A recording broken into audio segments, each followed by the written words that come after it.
जितेंद्र थोड़ा पीछे हो ले भाई, पीछे हो ले। कर्मयोगी अन्नदाता किसान के इस आंदोलन में आज के इस दादरी के कार्यक्रम की अध्यक्षता कर रहे परम आदरणीय मेरे पिता तुल्य चौधरी कमल सिंह मायो, आप सबको बलराज कुंडू की राम राम। आज इतिहास का मैं इस काला अध्याय बोलूंगा इसको। किसान कमीरा वर्ग को आज अपने हकों के लिए सड़कों पे आना पड़ रहा है। आज पूरे देश की अर्थव्यवस्था चरमरा चुकी है। जीडीपी जो पहले 6% के करीब ऊपर थी 30 पॉइंट कुछ पे आ गई है। और आज इस देश की अर्थव्यवस्था को अगर संभाला है तो इसी कृषि क्षेत्र ने संभाल कर आज भी वो 4% ऊपर है, जिसकी वजह से देश खड़ा हुआ है। और आज उसी किसान को बर्बाद करने के लिए ये भारतीय जनता पार्टी की सरकार 3 कृषि के अध्यादेश जो लेके आई है वो इस किसान को मारने के लिए।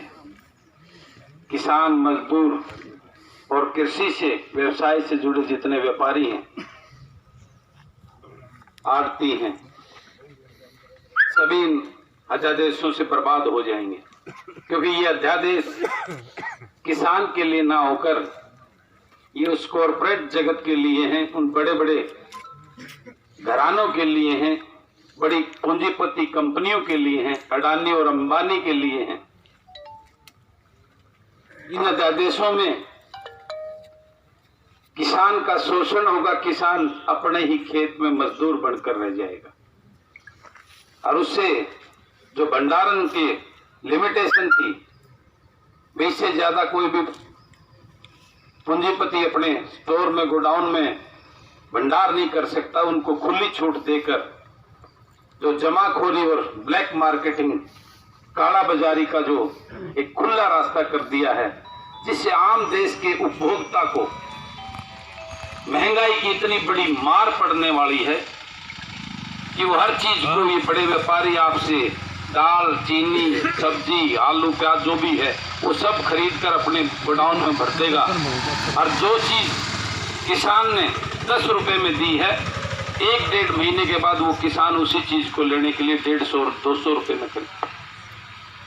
इस प्रकार के अध्यादेश, 2 अध्यादेशों को लोकसभा में पारित कर चुके हैं। आज किसान से कितना बड़ा दुर्भाग्य है कि कल इस प्रदेश के गृह मंत्री का स्टेटमेंट था, किसानों से बात करने की कोई जरूरत नहीं। ये हमारी मंडी व्यवस्था जो बनाई थी, इसमें एक कंडीशन थी, शायद आपको पता होगा कुछों को, इसका चेयरमैन भी वो बनता था जिस जमीन का मालिक हो, जो किसान हो।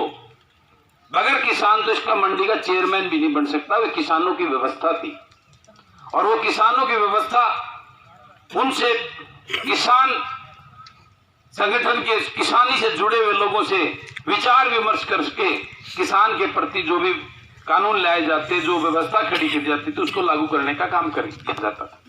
लेकिन ये ऐसी सरकार है, अंधी बहरी तानाशाह सरकार, जो अपने तानाशाह रवैये को लेकर आज इस किसान को, इस अन्नदाता को मजदूर बनाने में तुली हुई है। आप सब जानते हैं, हमारे यहाँ 5 किले 4 किले का जमींदार भी अपने खेत में धान लगवाने के लिए, जीरी कटवाने के लिए, गेहूं कटवाने के लिए बिहार से मजदूर लाता है ना।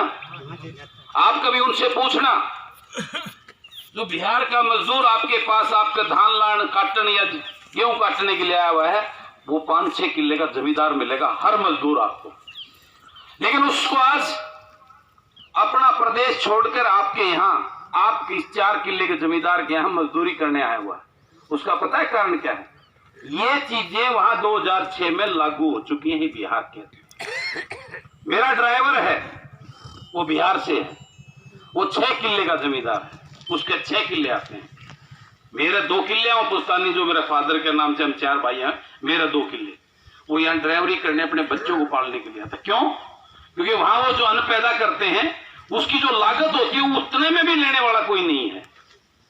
ये 2 ही प्रदेश बचे हुए थे देश के अंदर, हरियाणा और पंजाब, जिसमें मंडी व्यवस्था थी, एमएसपी पे जो ना सरकार परचेज करती थी और किसान कुछ हद तक बचा हुआ था। वैसे तो किसान की कोई चिंता नहीं कर रहे थे, नई चीज कोई प्रोवाइड नहीं कर रहे थे, सिर्फ भाषणों में आय दुगनी करने की बात करते थे। किसान के लिए कुछ नहीं किया किसी सरकार ने, सिवाय किसान को बरगलाने के लिए, उसकी इमोशनल ब्लैकमेलिंग करने के लिए, उसको फैला फुसलाकर वोट लेकर अपना राजनीतिक स्वार्थ पूरा करने के अलावा कभी किसान के लिए कुछ नहीं किया।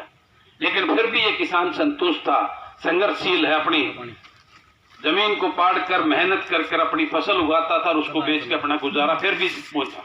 लेकिन ये सरकार तो ऐसी सरकार आई है जिसको इस किसान का इस प्रकार से रहना भी उसको